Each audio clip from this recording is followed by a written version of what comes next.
죄란 무엇일까요? 사람들은 각자 죄에 대하여 정의를 내리고 이야기도 할 수 있을 것입니다. 어떤 사람은 죄가 없다고 말합니다. 변호사를 통해서 말입니다. 그런데 죄가 있다고 말합니다. 검사 측입니다. 재판관이 죄에 대하여 선고를 합니다. 그러면 죄가 있는 것이 없는 것이 판결이 됩니다. 정말 죄가 무엇입니까? 우리가 매일 아침 이 짧은 시간에 교리에 대해서 공부를 하고 있는데 우리가 신론, 하나님론에 대해서 공부를 했고 그 다음에 인간론을 공부했습니다. 그 다음에 그리스도론으로 넘어가기 전에 그래서 죄에 대한 개념을 구약과 신약에서 성경에서 무엇라고 말씀하고 있는가를 살펴보기를 원합니다. 정말 죄가 무엇입니까? 죄에 대한 개념은 성경에서 이야기하고 있는 것보다 더 정확하고 확실한 정의는 없을 것입니다. 성경은 죄를 말할 때 어떤 단어들을 사용했을까요? 성경엔 우리 마음을 따뜻하게 하는 단어가 있습니다. 그것은 은혜라는 단어입니다. 그런데 그 은혜를 나타내는 단어는 오직 세 가지 단어만 있습니다. 구약 성경에는 헨과 헤세드, 신약 성경에서는 카리스입니다. 그런데 그와는 대조적으로 죄를 나타내는 단어는 구약 성경에서만 최소 8개가 기본 단어로 나오고 신약 성경에서는 12개 정도가 나옵니다. 이런 단어들을 살펴보면 죄에 대한 기본적인 개념을 우리가 확실하게 알 수가 있습니다. 자, 그러면 오늘 첫 번째로는 오늘은 구약 성경에서의 죄에 대한 개념을 살펴보겠습니다. 먼저 이 죄라고 하는 단어는 히브리어로 카타트라는 단어가 있습니다. 카타트. 죄에 대한 모든 형태의 단어 중에서 가장 기본적인 단어가 하타트입니다. 창세기 4장 7절에서 네가 잘 행하면 내가 네 헌물을 받지 아니하겠느냐? 그러나 네가 잘 행하지 아니하면 죄가, 여기 죄가라는 말이 카타트입니다. 죄가 문에 엎드려 있느니라. 그의 열망이 네게 있으리니 너는 그를 다스릴 것이니라 하시니라 라고 했습니다. 레위기 4장 3절에서도 만일 기름 부음을 받은 제사장이 백성이 짓는 죄와 같은 죄를 지으면 여기서 죄가 카타트입니다. 그는 자기가 지은 죄로 인해 흠없는 어린 소소 한 마리를 가져다가 죄 헌물로 주께 드릴지니라. 죄에 대한 모든 형태의 단어 중에서 가장 기본적인 이 단어는 구약 성경에서 522회나 사용되고 있습니다. 이 단어의 기본적인 뜻은 뭐냐면은 표적을 벗어난 것으로서 표적을 벗어났다라는 뜻인데 이것은 그리스어 하마르타노와 같은 의미입니다. 그러나 표적을 벗어난 화살은 당연히 다른 것을 맞추기 때문에 이 단어는 소극적인 벗어남의 개념뿐만 아니라 적극적인 맞춤의 개념도 포함되고 있습니다. 이 단어는 도덕적인 죄악, 우상 숭배, 그리고 의식적인 죄를 지칭할 때 사용되었습니다. 출애굽기 20장 20절에 보니까 모세가 백성에게 이르되 두려워하지 말라. 하나님께서 너희를 시험하려고 오셨나니 이것은 그분의 두려움이 너희 얼굴 앞에 있어 너희가 죄를 짓지 않게 하려 함이라. 여기 죄라는 단어가 카타트입니다. 사사기 20장 16절, 잠언 8장 36절, 19장 2절에도 나와 있습니다. 이게 첫 번째 단어고요. 두 번째 단어는 라라는 단어입니다.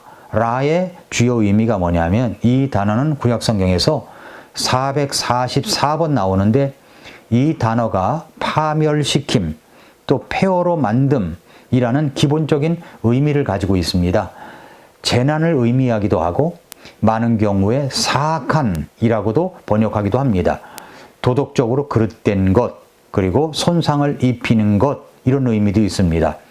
창세기 3장 5절에 너희가 그것을 먹는 날에 너희 눈이 열리고 너희가 신들과 같이 되어 선악을 알 줄을 하나님이 아시느니라 하니라.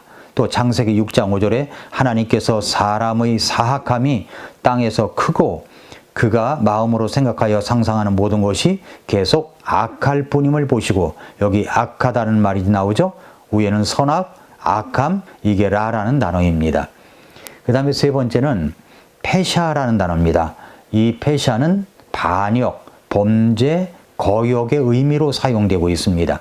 그러니까 이 단어는 단순한 실수나 죄를 넘어서 의도적으로 하나님의 권위에 대항하는 그런 행동, 또 의도적인 불순종, 이런 뜻입니다. 그러니까 이 단어는 보통 계약 관계에서 상대방을 배신하거나 의도적으로 깨뜨리는 행위를 묘사합니다. 하나님과의 관계에서는 언약을 어기고 하나님의 명령을 고의적으로 무시하거나 반항하는 행위를 의미하는 단어가 바로 패샤라는 단어입니다. 예레미야 3장 13절에서 오직 네 불법 곧 네가 주 네 하나님에게 범법하고 네 길들을 뿔뿔이 흩어 모든 푸른 나무 아래에 있는 타국인들에게로 가며 너희가 내 목소리에 순종하지 아니한 것을 인정하라. 주가 말하노라. 여기에 불법이라는 단어가 나오죠. 이게 패샤입니다. 하나님께 대한 의도적인 반역을 했다는 겁니다. 시편 51편 1절에 오 하나님이여 주의 인자하심에 따라 내게 긍휼을 베푸시고 주의 친절한 긍휼의 풍성하심에 따라 내 범법들을 치워주소서. 여기서 범법이라는 단어가 패샤인데 다윗은 여기서 자신의 죄를 고의적인 반역 행위로 인정하고 있는 겁니다. 이사야 53장 5절에 그러나 그는 우리 범법들로 인해 부상을 당하고 우리 불법들로 인해 상하였도다 그랬습니다. 여기서 패샤는 인류의 반역적 죄악으로 인해서 그리스도가 고난을 당했음을 나타내는 그런 단어입니다.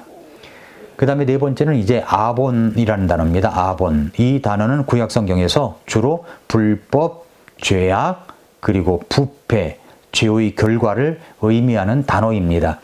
이 단어는 죄 자체뿐만 아니라 죄로 인해 따라오는 결과와 책임까지 포함하는 이 포괄적인 의미를 지니고 있습니다.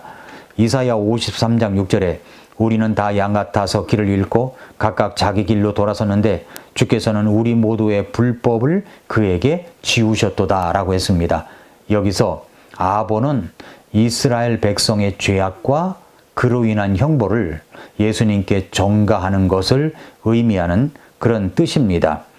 그 다음에 이제 샤가그라는 단어가 있습니다. 샤가그, 히브리어 샤가그는 구약 성경에서 주로 실수로 저지른 죄, 무지에서 비롯된 잘못, 그리고 무의식적인 죄를 의미할 때 쓰는 단어입니다. 이 단어는 주로 의도치 않은 죄나 무지로 인한 범죄를 가리킬 때 사용합니다. 레위기 4장 2절에 이스라엘 자손에게 말하여 이르라. 만일 어떤 혼이 알지 못하여 마땅히 해서는 안 될 것들에 관한 주의 명령들 중에서 하나라도 어겨 죄를 짓고, 여기서 죄가 샤가그입니다. 샤가그를 짓고 그 중에서 하나라도 어겨 행하되 라는 말씀이 나오는데, 여기서 샤가그는 무지로 인해서 하나님의 계명을 어기는 것을 의미합니다. 이러한 죄는 화평 업무를 통해서 사함받을 수 있는 것이었습니다. 그러니까 이 샤가그는 무의식적으로 저지른 죄나 고의적이지 않은 잘못을 나타내면서 의도하지 않았으나 결과적으로 죄가 된 행동을 가리킬 때 바로 샤가그라는 단어를 썼다는 겁니다. 그 다음에 이제 아삼이라는 단어입니다. 아삼은 히브리어로 죄책을 말하는데 흠정역 성경에서는 화평 업물, 죄 헌물 등을 의미합니다. 개역 성경에 번역된 단어로는 속죄죄, 속건죄인데 이 단어는 구약 성경에서 주로 죄로 인해 발생하는 죄책감과 그 죄를 속하기 위한 제사를 가리킬 때 사용됩니다. 이 단어는 대부분 레위기, 민수기, 그리고 에스겔에 나와 있는 성막과 성전의 의식과 관련되어 사용되는 그런 단어입니다. 하나님 앞에서의 죄책감이 이 단어의 중요한 개념입니다. 죄에 대한 책임을 의미하는 단어입니다. 그 다음에 일곱 번째는 라샤라는 단어인데 구약 성경에서 라샤는 악한 자, 사악한 사람, 불의한 자를 의미합니다. 이 단어는 주로 도덕적 타락, 불의한 행동, 그리고 하나님의 법에 반대되는 삶을 살아가는 사람들을 가리킬 때 사용하는 겁니다. 시편 1편 6절에 의로운 자들의 길은 주께서 하시나 하나님을 따르지 않는 자들의 길은 망하리로다. 여기서 라샤입니다. 여기서 라샤는 하나님의 뜻을 따르지 않고 악한 길을 택하는 자를 가리키는 겁니다. 잠언 15장 29절에 주께서는 사악한 자들을, 여기 라샤입니다. 사악한 자들을 멀리 하시나 그리고 의로운 자들의 기도는 들으시느니라. 이 구절은 라샤가 하나님의 임재와 가까이 할 수 없음을 강조하는 겁니다. 마지막으로 타입니다. 타. 구약 성경에서 타는 주로 길을 잃다, 방황하다, 헤매다, 잘못되다 등의 의미로 사용될 때 쓰는 단어입니다.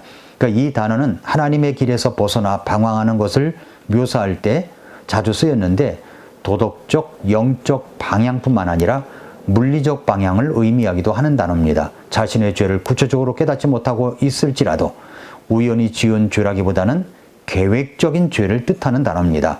그래서 이사야 53장 6절에 우리는 다 양 같아서 길을 잃고 라고 할 때 길을 잃고 이게 타입니다. 각각 자기 길로 돌아섰는데 주께서는 우리 모두의 불법, 이건 아본이죠. 불법을 그에게 지우셨도다 라고 한 겁니다. 우리는 이러한 죄에 대한 연구를 통해서 구약 성경이 가르치고 있는 죄에 대한 개념의 결론을 도출할 수가 있습니다. 어떠냐면은 정리하면 첫째는 죄에는 많은 형태가 있다는 겁니다. 그리고 죄를 말하는 단어의 다양성으로 인해서 이스라엘 백성들은 자신의 죄가 특별히 어떤 형태인지 인식할 수가 있었습니다. 그 다음에 두 번째, 죄는 계명과 반대되는 입장이기 때문에 궁극적으로 하나님께 불순종하는 겁니다. 세 번째, 불순종에는 긍정의 개념과 그 다음에 부정의 개념이 모두 포함되어 있는데 그 개념은 부정적으로 좋은 일을 하지 못한 것일 뿐만 아니라 긍정적으로는 그릇된 일을 한 것도 강조되고 있다는 겁니다. 그러므로 죄는 표적을 벗어난 것일 뿐만 아니라 그릇된 표적을 쏜 것을 의미합니다. 거듭 말하자면 죄는 표적을 벗어난 겁니다. 표적을 벗어났다고 하는 것은 하나님의 기준에 도달하지 못한 상태를 말합니다. 하나님이 원하시는 도덕적, 영적 표준에 미치지 못하는 것을 죄라고 하는 겁니다. 그 다음에 죄는 그릇된 표적을 쏜 겁니다. 이것은 단순히 표적을 놓친 것이 아니라 애초에 잘못된 표적을 향해 쏜 것을 말합니다. 이것은 의도적으로 하나님이 원하시는 방향이 아니라 다른 목표를 설정하고 그 방향으로 나아간 것을 말하는 것입니다. 이게 죄입니다. 죄라고 하는 것은 말이죠. 단순한 실수가 아니라 의도적으로 잘못된 목표를 선택하는 것이라는 말입니다.